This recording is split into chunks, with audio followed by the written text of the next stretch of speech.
আচ্ছা দাদা, পাঁচটায় এমন আনহেলদি ফুড যেটা আমাদের ফিটনেসের পক্ষে খুব ক্ষতিকারক। 1 নম্বর ফুড মোমো, ফাস্টফুড।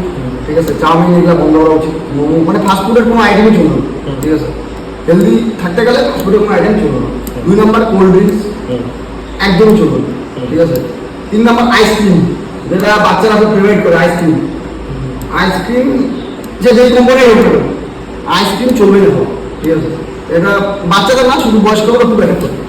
লিভার একদম ডেড করে দেবে। বুঝতে পারবো না, এখন বুঝতে পারবো না, ভবিষ্যৎ তাহলে আস্তে আস্তে আস্তে তখন যাবে, তখন বুঝতে পারবে যে লিভারের প্রবলেম শুরু হয়ে গেছে, গ্যাস আছে, ফ্যান আগুন বাগুনগুলো শুরু হয়ে গেছে আস্তে আস্তে। 3টা ফুড গেল, এগুলা প্রত্যেকটাই প্রসেস ফুড। একটা তার 4 নম্বর বাড়িতে রান্না হয় মাংস, মানে হেভি গ্রেভি করে দেয়। ঠিক আছে, মাংস পুরো গ্রেভি করে দেয়, ওটা খুব ব্যাড। তো মশলাপাতি খায় না আপনি বেকার।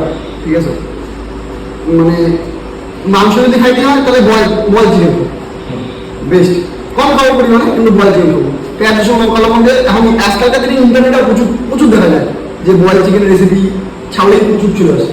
ঠিক আছে, তো ওটা দেখে দেখে খাওয়া যায়। আর 5 নম্বর ফুড যদি বলি, এগুলো একটু অন্যরকম ফুড। কেক, তারপর তোমার চিপস, আলুর চিপস, লেস কুকুরে। ঠিক আছে, এগুলা উচিতই না।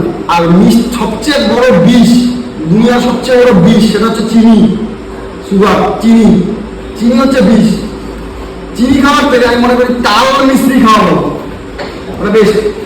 ঠিক আছে, গাছের থেকেই চলবে তাল মিস্ত্রি। তো যাই হোক, এই কটা জিনিস মেনটেন করে চলে মোটামুটি একটা ভালো মানুষ পরিবেশ পাবে।